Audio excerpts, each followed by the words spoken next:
معزز حاضرین اور مدرسہ احمدیہ سلفیہ کے موقر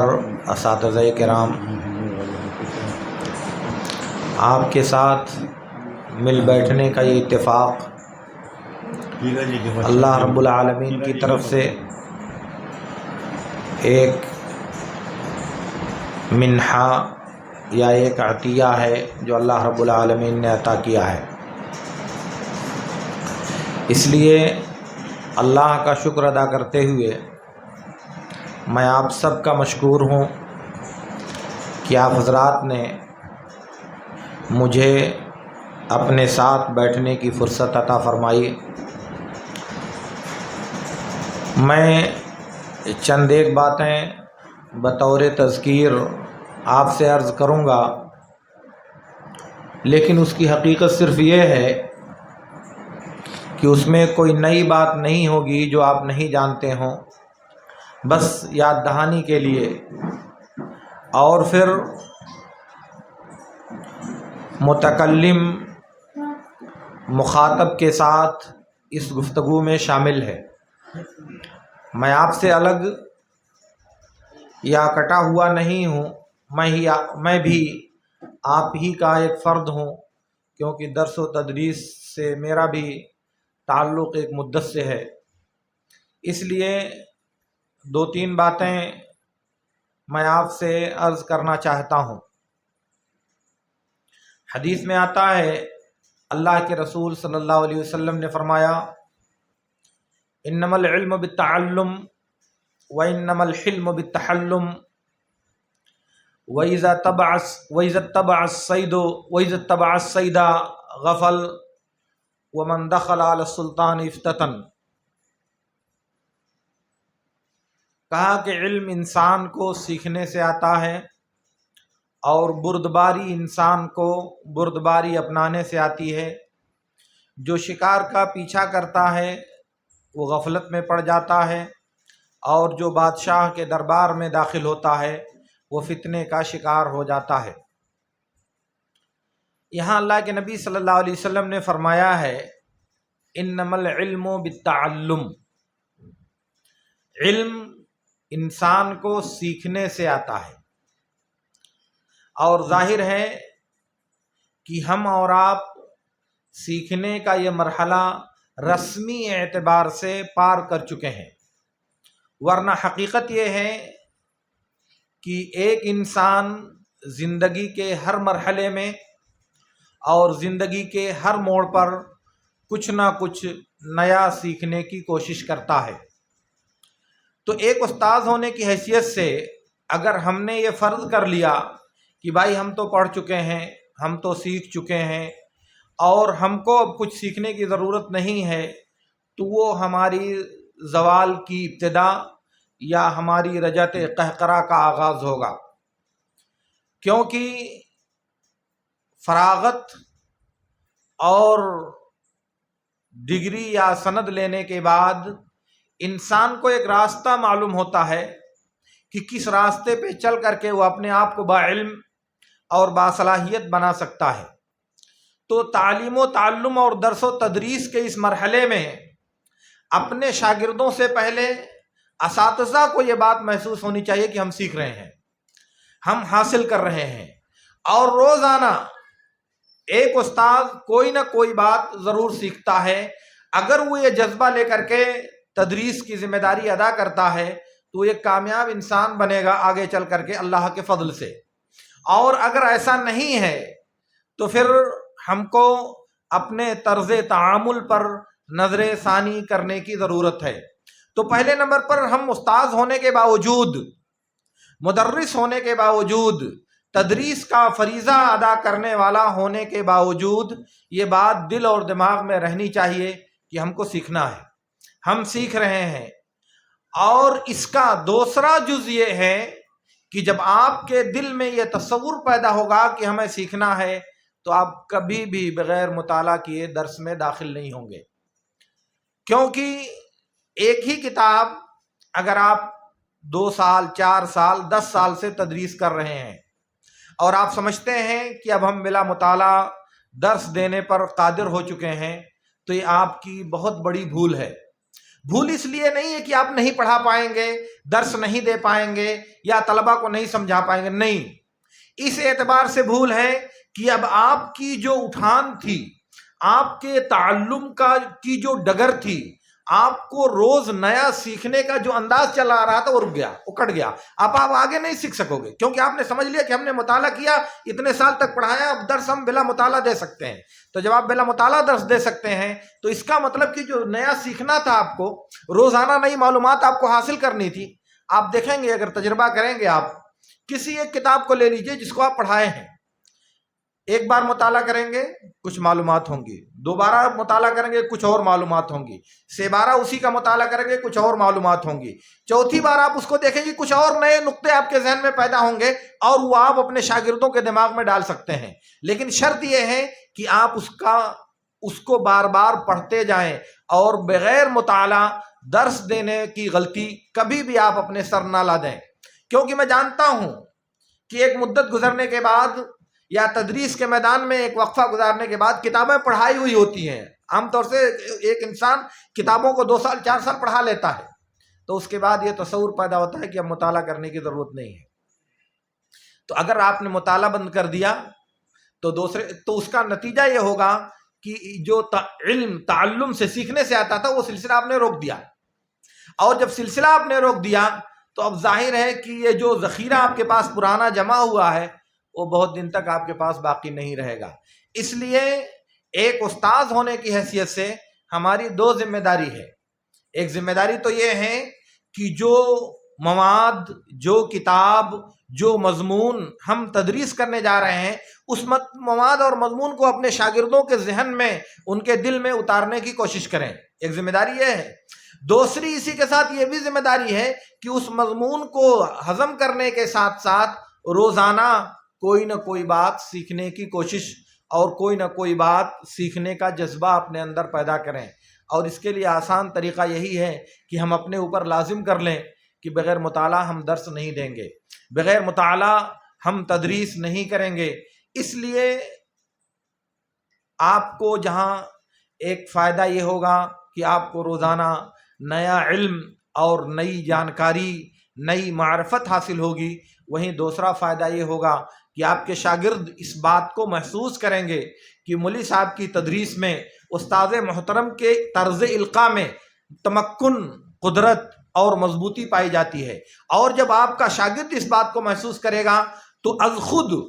وہ از راہ احترام آپ کے سامنے جھک جائے گا، اس کا دل جھک جائے گا، اس کی نظر جھک جائے گی، اس کا احترام آپ کے آگے ہوگا۔ یہ بہت ضروری چیز ہے، یہ سب چیزیں محسوس کرنے کی ہیں۔ عملی اعتبار سے آپ ان کو برت نہیں سکتے، یعنی آپ نہیں کر سکتے کہ ڈنڈا لے کر کے، زبان سے سمجھا کر کے یا بات کر کے آپ کسی کو اس بات پر آمادہ کر لو، لیکن آپ اپنے طرز عمل کے ذریعہ، طرز تدریس کے ذریعہ، طرز تفہیم کے ذریعہ آپ یہ چیز بہت آسانی کے ساتھ حاصل کر سکتے ہو۔ اور آپ دیکھو گے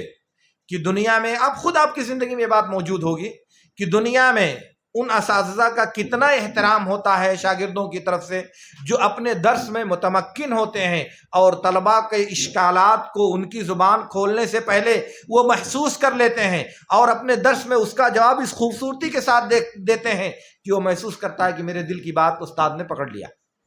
اور یہ بہت کمال کی بات ہوتی ہے اور بہت کامیابی کی بات ہوتی ہے۔ ایک بات تو یہ آپ یاد کر لیں اور اپنے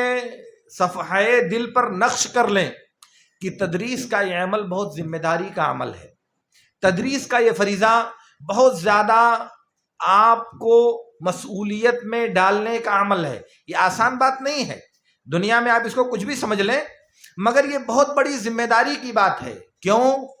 اس لیے کہ یہ طلبہ کا جو جم غفیر ہے، آپ کے شاگردوں کی یہ جو بھیڑ اللہ نے آپ کے سامنے جمع کیا ہے، یہ آپ کے گردن میں اللہ کی طرف سے ایک امانت ہے۔ یہ بات میں بربنائے علم نہیں، بربنائے تجربہ کہہ رہا ہوں کہ یہ بہت بڑی امانت ہے آپ کے گلے میں جو اللہ تعالیٰ نے ڈالا ہوا ہے۔ اب اگر اس امانت کو آپ محسوس کریں تو آپ دیکھیں کہ کتنا بڑا بوجھ آپ کے سر پر ڈالا گیا ہے، اور اگر نہیں محسوس کریں تو کوئی بات نہیں ہے، آسانی کے ساتھ آپ کھلواڑ کریں، آسانی کے ساتھ اپنے وقت کا قتل کریں، آسانی کے ساتھ آپ اپنے طلبہ کو جیسے چاہیں رہنمائی کر دیں اور بات ختم ہو جائے گی، کیونکہ وہ تو شاگرد ہیں، کچھ تو احتراماً اور کچھ تو خوفاً آپ کے سامنے نہیں بول سکتے، لیکن اس کا جو انجام آپ کے لیے آگے آئے گا وہ دنیا میں بھی رسوائی کا سبب ہوگا اور آخرت میں بھی آپ کی تباہی کا سامان بنے گا۔ اس لیے یہ طلبہ ہماری گردن میں، ہمارے سر میں یہ اللہ کی طرف سے امانت بنائے گئے ہیں، اس لیے اس امانت کو کما حقہ ادا کرنے کی کوشش کرنی چاہیے۔ کوشش کرنا یہ انسان کا اپنا عمل ہے، یہ انسان کا اپنے جذبے کی پیداوار ہے، اس لیے ہم کو کوشش کرنی چاہیے کہ ہم اس امانت کو کما حقہ ادا کرنے کی کوشش کریں۔ اب طلبہ کے تعلق سے جو فرائض ہم پر عائد کیے گئے ہوں، تعلیم کے، تربیت کے اور ان کی تثقیف کے، ان کو اچھے طریقے سے بود و باش سکھانے کے، ان کو اچھے طریقے سے اخلاق حسنہ اور سیرت و کردار کی بہتری یا اس کی تزئین کے لیے جو بھی ذمہ داریاں ہمیں دی گئی ہوں،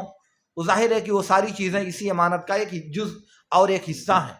اس لیے وہ ساری چیزیں ہماری گردن میں بطور امانت اللہ کی طرف سے لگا دی گئی ہیں۔ اب اگر ہم ان کی ادائیگی میں کوتاہی کریں گے تو آپ بتائیں کہ ہم اللہ کے ہاں مسئول ہوں گے کہ نہیں ہوں گے؟ دنیا کی نظر نہیں دیکھتی، یہ دنیا کے کیمرے اور دنیا کی نگاہیں آپ کا مواخذہ نہیں کر سکتی، کیونکہ آپ خانہ پوری کر رہے ہیں، جو آپ کے سر ذمہ داری لگائی گئی ہے آنے جانے کی ایک روٹین والی زندگی، اسے آپ مکمل کر رہے ہیں، کوئی نہیں آپ کو گرفت کر سکتا، مگر امانت کی ادائیگی کا جو تصور دماغ میں پیدا ہوتا ہے اس کی نگرانی صرف اللہ رب العالمین کر سکتا ہے، اور وہ کر رہا ہے اور اسی کے سامنے ہم کو جواب دہ ہونا بھی ہے۔ یہ دنیا کی جواب دہی، یہ ذمہ داروں کے سامنے مسئولیت، یہ کوئی معنی نہیں رکھتی، چند گھڑیوں، چند لمحوں اور چند ساعتوں کی بات اور بات ختم ہو جائے گی،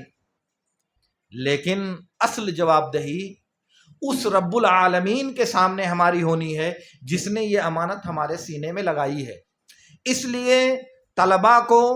اپنی امانت سمجھ کر کے ان کے تئیں جو ذمہ داریاں ہماری ہیں اسے انتہائی اخلاص کے ساتھ ادا کرنے کی کوشش کریں۔ تیسری بات یہ ہے کہ طلباء جو ہمارے سامنے موجود ہوتے ہیں وہ بھی اپنی عمر کے کچے پن، ناپختگی کے دور سے گزر رہے ہیں، ناسمجھی کے دور سے گزر رہے ہیں۔ بہت دفعہ طلباء غلطیاں کرتے ہیں، زیادتیاں کرتے ہیں اور غیر مفہوم حرکات کے ذریعہ اپنے اساتذہ کی اذیت کا سبب بنتے ہیں، یہ واقع ہے۔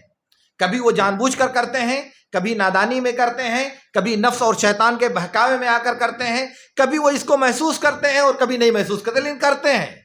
اس سے دل دکھتا ہے اساتذہ کا، تکلیف ہوتی ہے، صدمہ ہوتا ہے، یار اتنی محنت کیا، اتنے دنوں سے ان کمینوں کو سمجھا ہے، کمینوں نے کچھ نہیں سمجھا۔ لیکن یہاں اب آپ کا امتحان شروع ہوتا ہے، کیونکہ جذبات برانگیختہ ہوتے ہیں، غصہ بھڑکا ہوا ہوتا ہے اور نفس انتقام لینا چاہتا ہے۔ اب ایک استاد اور شاگرد کا معاملہ یہاں سامنے آتا ہے، 100% یہ طے ہے کہ طالب علم نے زیادتی کیا ہے،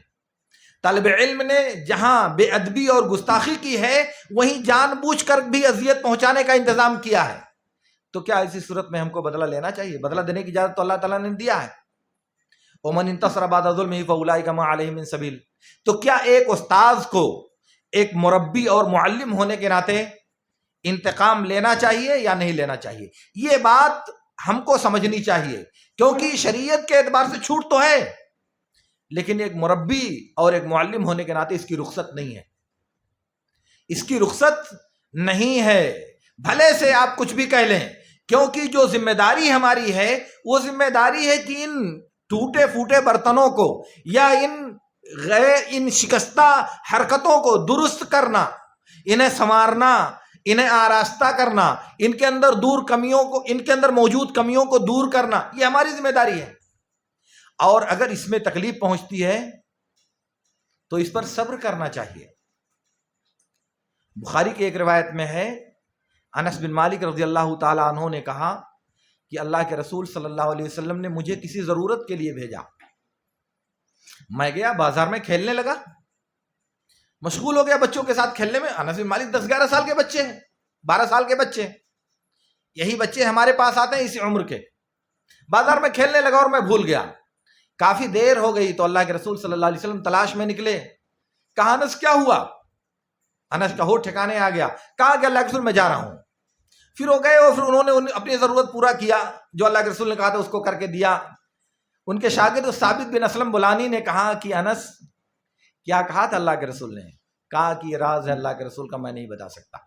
اللہ کے رسول کا راز میں فاش نہیں کر سکتا۔ بہرحال اور اگر کسی کو بتاتا تو تم کو ضرور بتاتا، کیونکہ بہت مخصوص شاگرد تھے یہ، انس بن مالک رضی اللہ تعالیٰ عنہ کے بہت عزیز تھے۔ تو اللہ کے نبی صلی اللہ علیہ وسلم نے حکم دیا کر کے لاؤ، بچہ بھول گیا، گم ہو گیا، کھیلنے لگا، نہیں کر کے لایا۔ اللہ کے رسول غصہ ہونا چاہیے نا، ناراض ہونا چاہیے نا، کیونکہ جذبہ انتقام بھڑکتا ہے، مگر اللہ کے رسول نے کچھ نہیں کہا کہ کر کے لایا، اس کے بعد بات پوری ہو گئی۔ اللہ کے نبی صلی اللہ علیہ وسلم، بخاری اور مسلم کی ایک دوسری روایت میں ہے،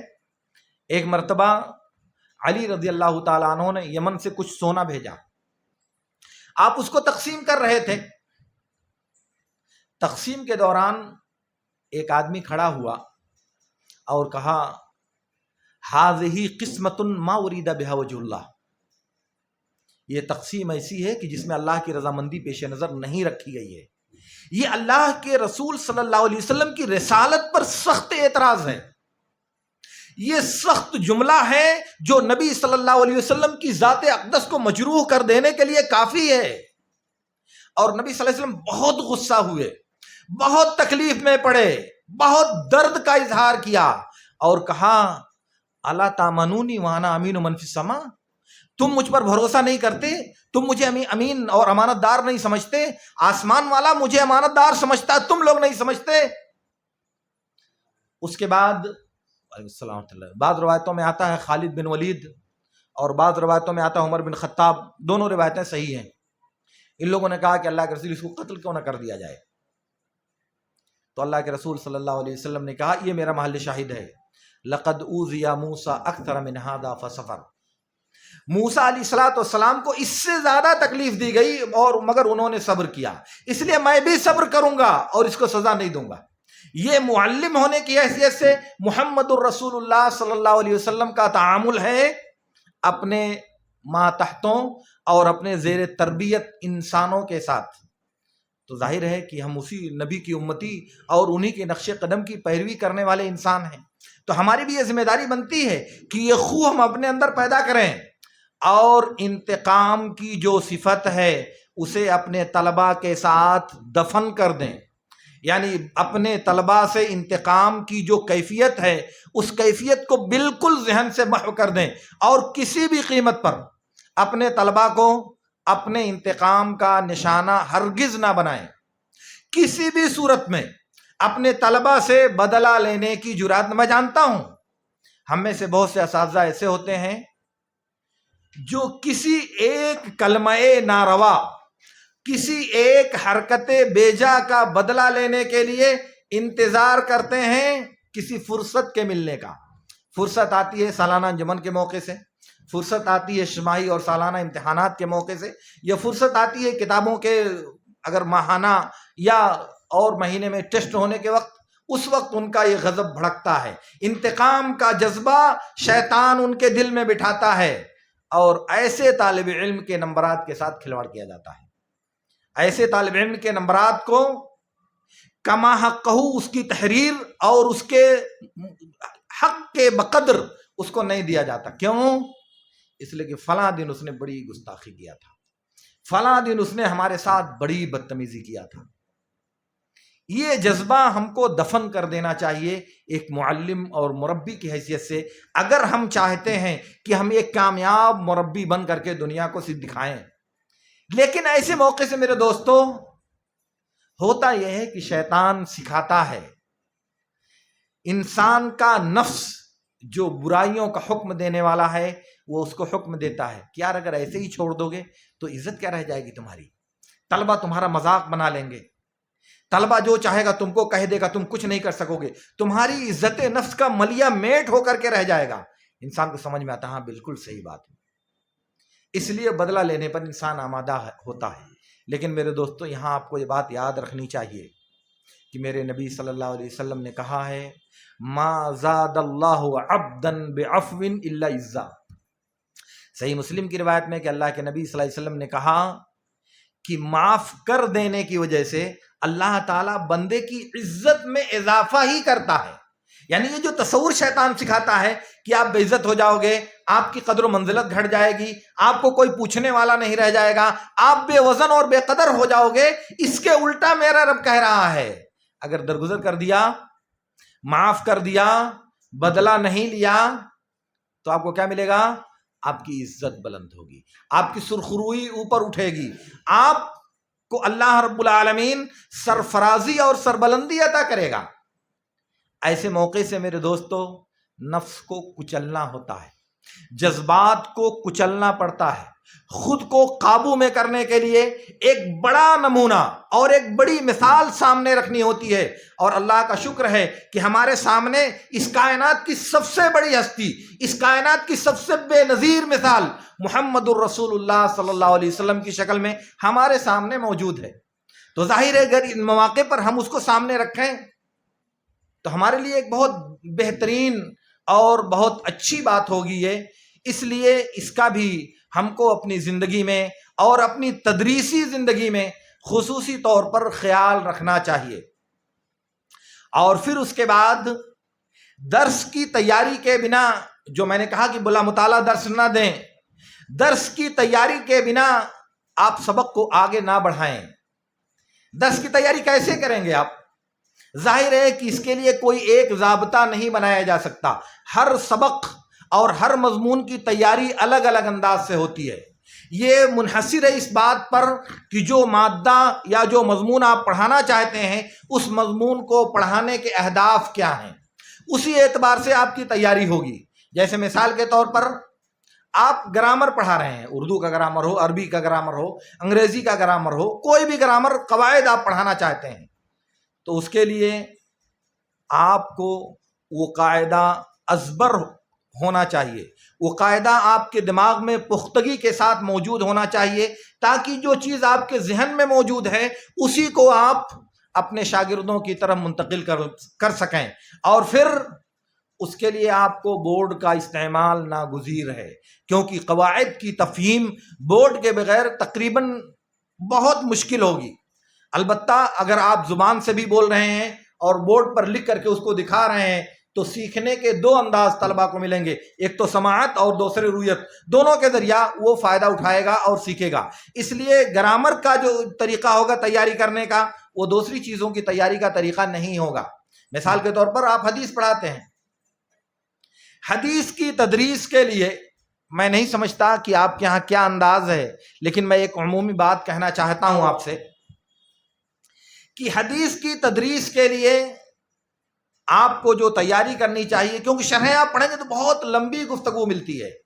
بہت تفصیل کے ساتھ اہل علم کلام کرتے ہوئے نظر آتے ہیں ان احادیث پر. اور اس کا غلط نتیجہ ہمارے ہاں مدرسوں میں یہ ہے کہ جو کچھ شروحات میں لکھا ہوتا ہے ہمارے اساتذہ سب لا کر کے طلبہ کے سامنے اگلنے کی کوشش کرتے ہیں. متعلق ہو، غیر متعلق ہو، مفید ہو یا غیر مفید ہو، یہ انتخاب نہ کرتے ہوئے جو معلومات مطلوبہ کتاب کی شرح میں ملی وہ ساری معلومات لا کر کے طلبہ کے سامنے اڑیلنے کی کوشش کرتے ہیں. اس کا نتیجہ ہوتا ہے صفر، کیونکہ آپ نے خود پہلے ہضم نہیں کیا، اور دوسرے نمبر پر آپ کے شاگرد ظاہر اس کو کیسے ہضم کر سکتے ہیں؟ پہلے آپ ہضم کرو گے تب آپ دوسروں کو اس کو ہضم کرنے پر آمادہ کر سکو گے. لیکن حدیث کی تدریس کے لیے جو میں نے سیکھا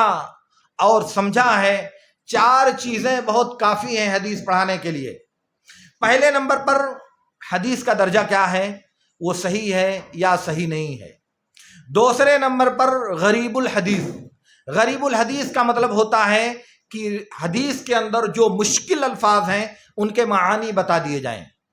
تیسرے نمبر پر مشکل الحدیث، جس کو مختلف الحدیث بھی کہا جاتا ہے، یعنی اگر حدیث کے معارض، اس سے متعارض کوئی دوسری حدیث ہے، اس کے مخالف کوئی دوسری حدیث ہے تو دونوں کے درمیان تطبیق کی جو صورت ہے اس کو طلباء کو لازم بتایا جائے تاکہ کبھی وہ آگے جا کر کے ٹھوکر نہ کھائیں.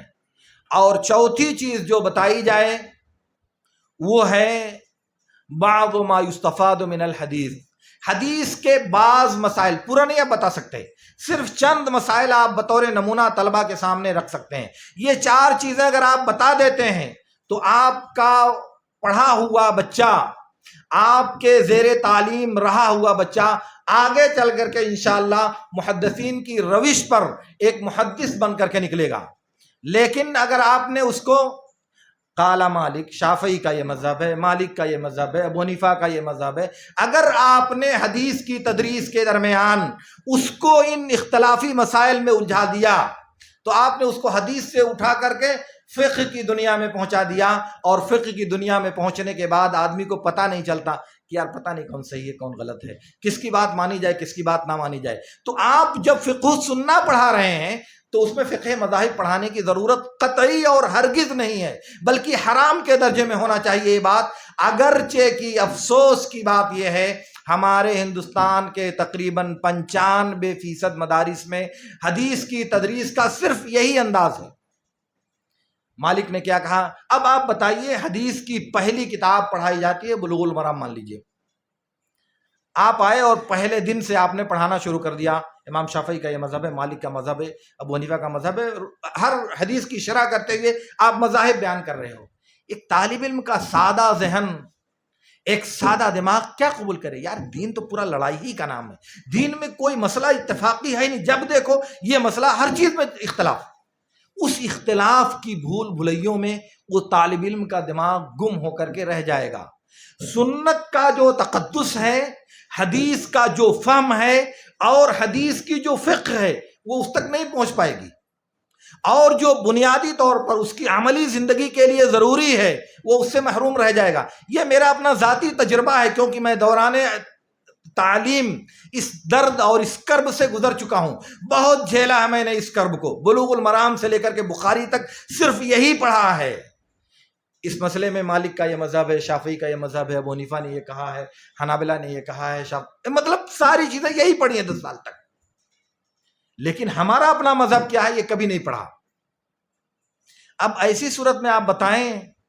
حدیث کی تدریس ایک کھلواڑ نہیں ہو جائے گی اس وقت؟ کیونکہ ہمارے پاس جو نصاب متعین کیا گیا ہے اس میں فقہ مقارن الگ سے ایک مادہ رکھا جاتا ہے، کہیں حنبلی فقہ، کہیں حنفی فقہ، اور کہیں چاروں فقہ کو ملا کر کے پڑھایا جاتا ہے الگ الگ مادوں کی شکل میں۔ تو مذاہب تو طالب علم وہاں سیکھے گا ہی، تو مذاہب آپ وہاں فقہ میں بھی سکھائیں اور حدیث میں وہی مذاہب سکھائیں تو وہ فقہ سننا کب جانے گا؟ فقہ محمدی کا علم اس کو کب آپ دو گے؟ تو میں سمجھتا ہوں کہ حدیث کی تدریس کے درمیان فقہیات اور اختلاف ائمہ کا تذکرہ یہ تقریباً جرم کے درجے میں ہے، جرم سے کم نہیں ہے کہ اختلاف ائمہ کو آپ حدیث کی تدریس کے درمیان ذکر کریں، اس لیے اس سے مکمل اجتناب ضروری ہے۔ ہاں اگر آپ ان 4 چیزوں پر اکتفا کر لے رہے ہیں تو جیسا کہ میں نے کہا یہ بہت ہے، یہ کم نہیں ہے میرے دوستو۔ یہ دیکھنے میں چیزیں معمولی لگتی ہیں، لیکن یہی معمولی چیزیں آپ جمع کیجئے قطرہ قطرہ، ادھر آپ کی تیاری بھی ہوگی، کورس بھی پورا ہوگا، اور آپ کے طلباء کو فریش، مصفہ اور منزہ ہو کر کے معلومات ان کے دماغ تک پہنچیں گی، تو ان کو آسان بھی لگے گا اور ان کی زندگی کے لیے فائدہ مند بھی ہوگا، دونوں باتیں حاصل ہوں گی، اور خود آپ کو یقین ہوگا کہ ہم نے نبی کی بات اپنے شاگردوں تک پہنچا دیا ہے، نبی کا قول، نبی کا عمل، نبی کا فرمان ہم نے اپنے شاگردوں کو بتا دیا۔ آپ کی ذمہ داری ختم ہو جائے گی، کیونکہ باتوں کو دلوں میں ڈالنا تو ہماری ذمہ داری نہیں ہے، باتوں کو دلوں میں ڈالنا تو عرش والے نے اپنے ذمہ لے رکھا ہے، اس لیے وہ ڈالے گا نہیں ڈالے گا اس کا اپنا کام ہے، لیکن راستہ سددو وقاربو، سیدھے راستے پر رہنا تو ہماری ذمہ داری ہے، سیدھے راستے کے قریب قریب رہنا یہ ہماری ذمہ داری تو ہے۔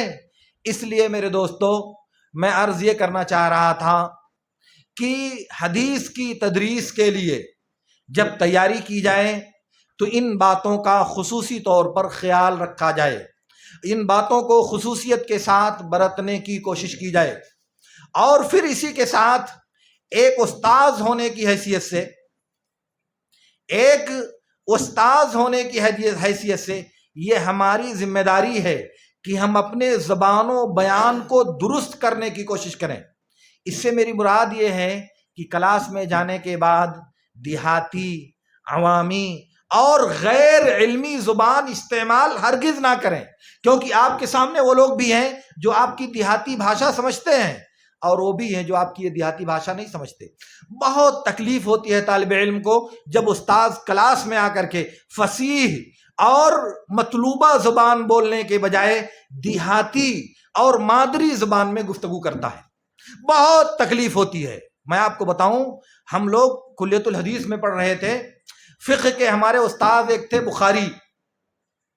ان سے اتنی بار طلبہ نے بحث کیا، اتنی بار بحث کیا طلبہ نے، مگر ان کے حلق سے نیچے یہ بات نہیں اترتی تھی کہ وہ عامی بولنا ترک کر دیں۔ وہ آتے تھے ایک دو لفظ فصیح، اس کے بعد اس میں عوامی زبان ملا دیتے۔ اب ظاہر ہے کہ جو لوگ دنیا سے آئے ہوئے ممالک ہیں، ہندوستان سے، افریقہ سے، نائجیریا سے، وہ عوامی زبان کیا سمجھیں گے؟ لیکن نہیں، اس سلسلے میں ہم لوگ بہت زیادہ پریشان اور بہت زیادہ دشواری محسوس کرتے تھے ان کی زبان کو سمجھنے میں۔ یہ حال میں نے ہندوستان میں بھی دیکھا ہے۔ اساتذہ آتے ہیں کلاس میں تو آدھی بات تو اردو میں کرتے ہیں، مگر وہ اپنی عادت سے مجبور ہو کر کے غیر اردو یا غیر مطلوبہ زبان کا غیر معیاری زبان استعمال کرتے ہیں۔ ظاہر ہے کہ یہ طریقہ غلط نہیں ہے، یہ طرز القاء اور طرز تفہیم میں بہت بڑا روڑا ہے۔ اس لیے درس کے دوران عوامی یا عامی یا جو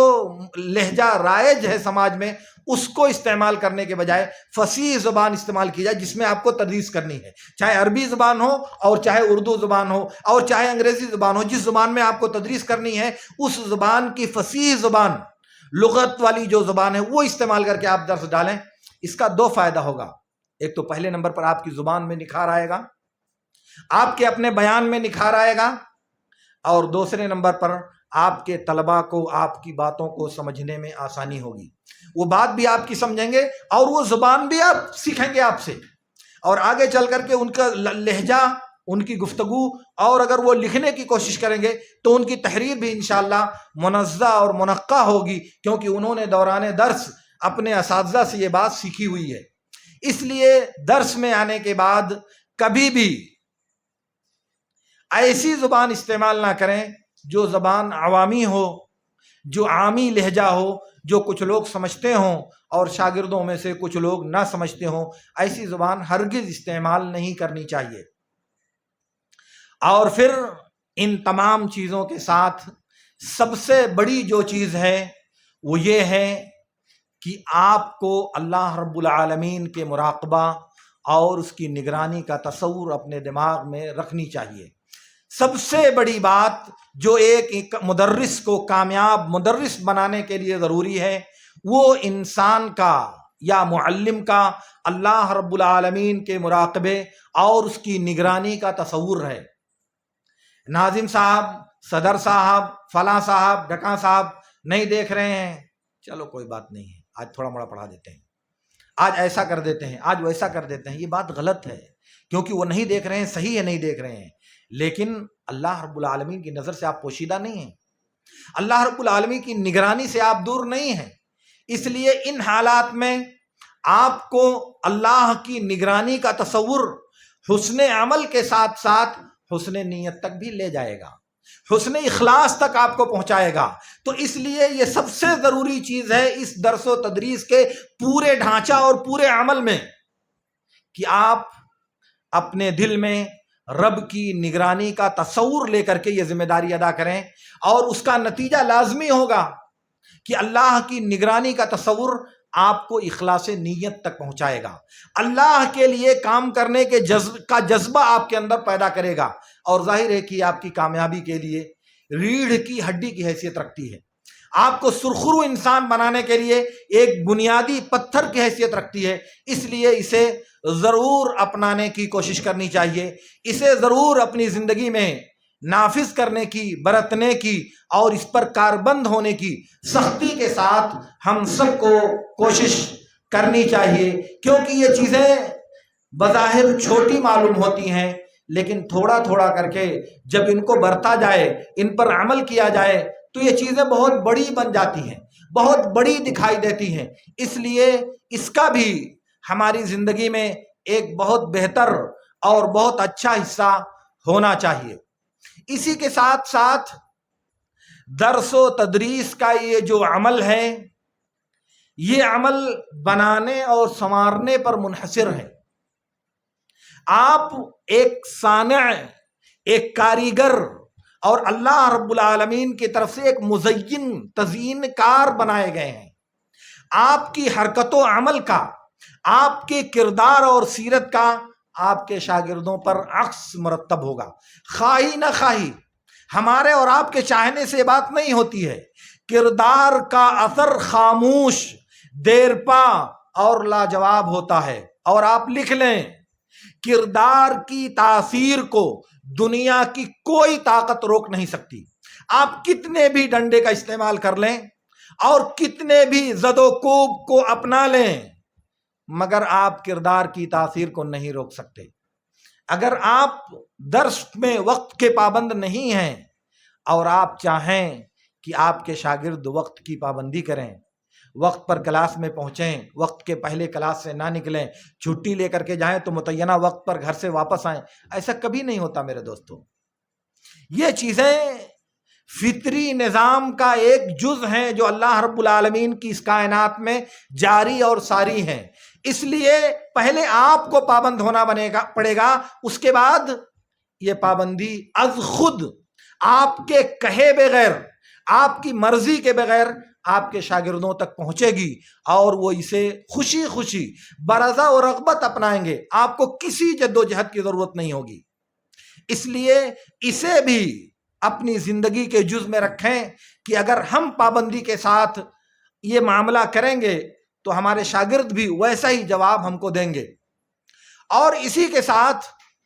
ایک بات آپ کو یہ بھی یاد رکھنی چاہیے کہ یہ طلبہ، میں نے جیسا کہ کہا، نا پختہ، نا تجربہ کار، نا سمجھ اور ٹیڑھے میڑے ہیں. سیدھے سادھے بنا سنوار کر آپ کو نہیں دیے گئے ہیں. ان کے اندر نقائص ہیں، عیوب ہیں، کمیاں ہیں، غیر شعوری پن ہے، ناپختگی ہے ان کے اندر. اسی کو سنوارنے کے لیے تو آپ کو دیا گیا ہے. تو جس طرح ان کمیوں کے لیے آپ اپنے حقیقی بچوں کے ساتھ تعامل کرتے ہو، آپ اپنی حقیقی اولاد کے ساتھ جو معاملہ کرنا پسند کرتے ہو، وہی آپ ان بچوں کے ساتھ بھی روا رکھو، کیونکہ یہ آپ کی غیر حقیقی اولاد ہیں جو آپ کے لیے انشاءاللہ صدقہ جاریہ بننے والی ہیں، جس کا اجر آپ کو مرنے کے بعد بھی نسل در نسل قیامت تک انشاءاللہ ملتا رہے گا. تو اگر آپ یہ معیار ان کے ساتھ نہیں اپناؤ گے تو کیا یہ دوہرا معیار ہمارا نہیں ہوگا؟ فرض کیجئے اگر کوئی استاذ ہمارے بچے کو جو اس کے پاس پڑھ رہا ہے زد و کوب کرتا ہے، مارتا ہے، اور ہم کو خبر لگتی ہے تو دل پہ کیا بیتتا ہے؟ دل پہ کتنی کڑھن اور کتنا کرب محسوس ہوتا ہے.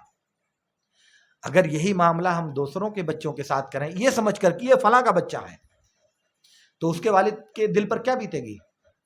وہ کیا محسوس کرے؟ ظاہر وہ بھی تو ہماری طرح انسان ہے، ہمارا کرب اس کے پاس بھی تو آئے گا.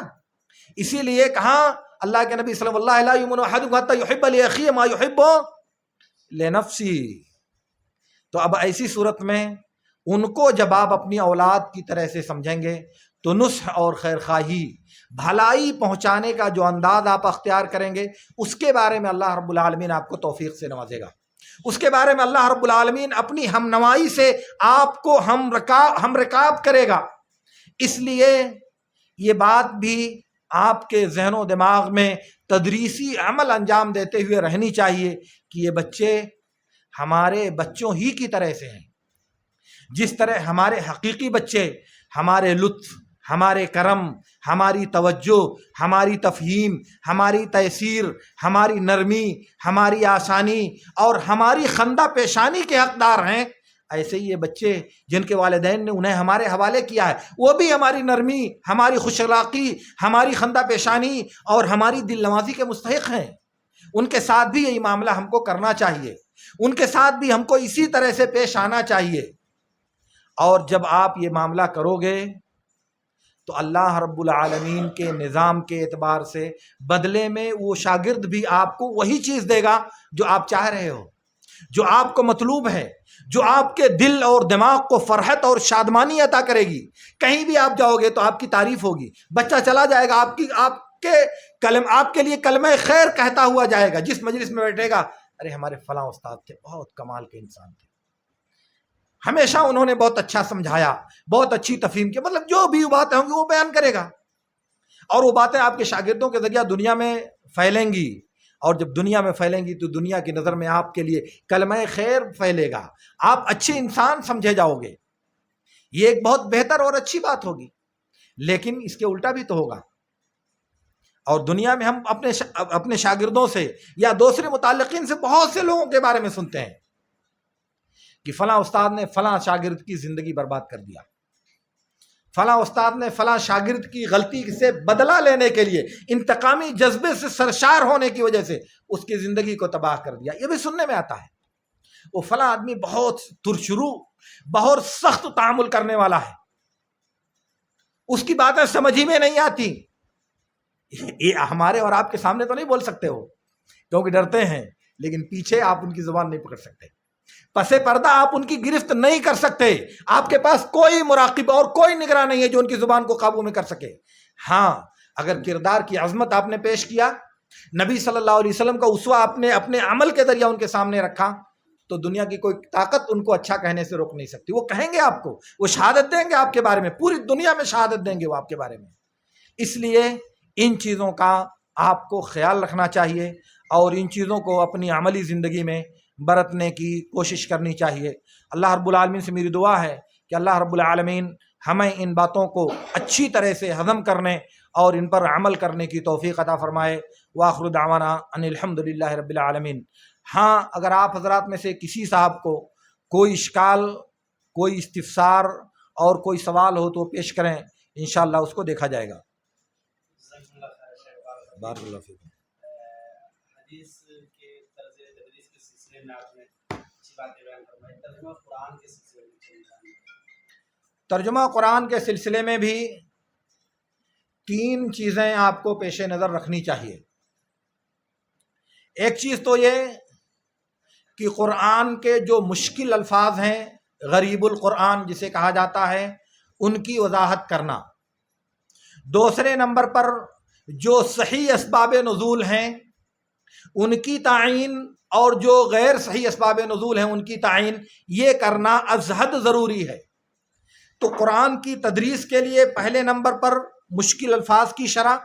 دوسرے نمبر پر سبب نزول کا بیان کہ یہ ثابت ہے یا غیر ثابت ہے, کیونکہ اکثر اسباب نزول غیر ثابت ہیں اور وہ قرآن کے ترجموں کی کتابوں میں, تفسیر کی کتابوں میں رائج ہیں. ان میں سے اگر صرف ثابت پر اکتفا کیا جائے تو یہ ایک بہت اچھی معلومات طلبہ کو جائے گی. اور تیسرے نمبر پر آیتوں میں جو بعض سیرت کے واقعات کی طرف اشارے ہیں,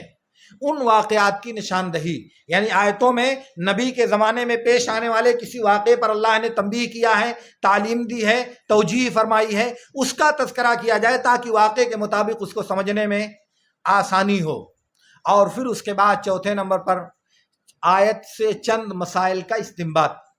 صرف چند 1-2 مسئلے کا استنباط, اور اسی پر بات ختم کر دی جائے. ورنہ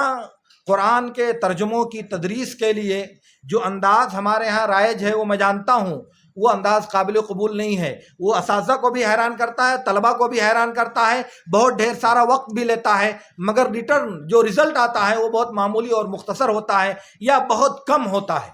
اس لیے اگر یہ انداز اپنایا جائے اور ان 4 چیزوں کو پیش نظر رکھ کر کے قرآن کے ترجمے یا تفسیر کی تدریس کی جائے تو مجھے امید ہے اللہ کی ذات سے کہ اللہ رب العالمین بہتر نتیجہ دے گا انشاءاللہ.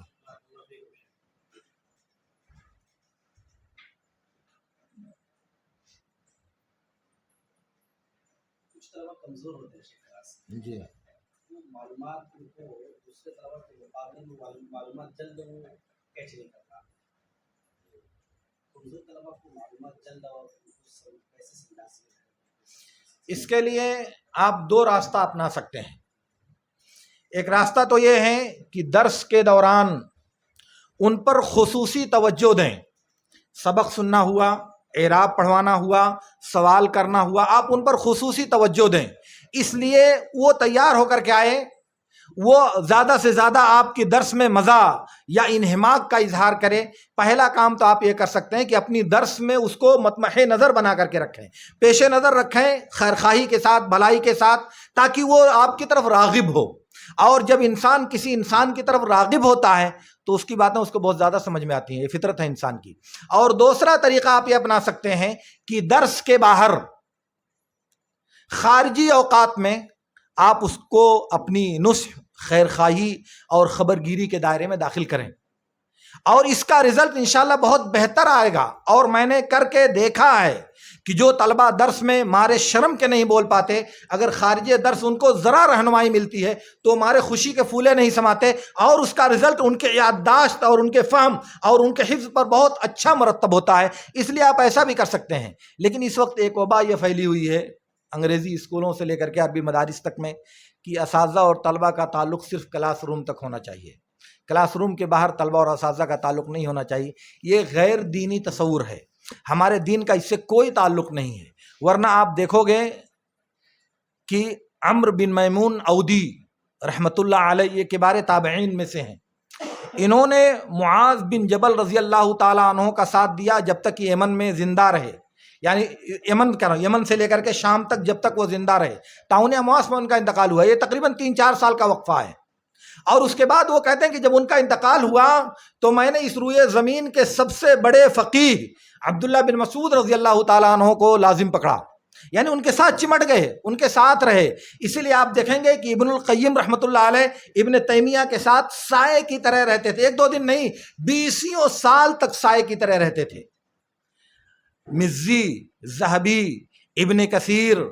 یہ سب کس طرح سے آپس میں ایک دوسرے کو لازم پکڑتے تھے، تاریخ پڑھنے کے بعد کبھی کبھی آنکھیں اشکبار ہو جایا کرتی ہیں۔ مزنی کو آپ دیکھیں، امام شافعی رحمۃ اللہ علیہ کے ساتھ کس طرح رہتے تھے۔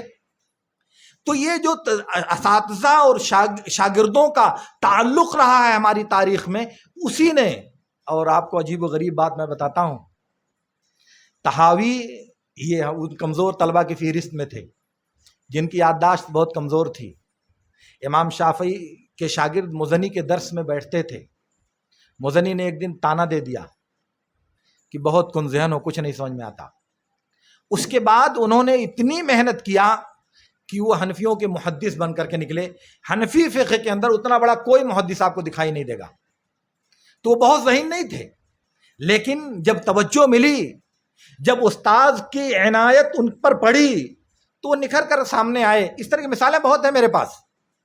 کہ تاریخ کے واقعات میں اس طرح اساتذہ اور شاگردوں کا تعلق۔ تو اصل میں بتانا یہ چاہ رہا تھا کہ شاگردوں کا اساتذہ سے تعلق صرف کلاس روم تک نہیں ہوتا،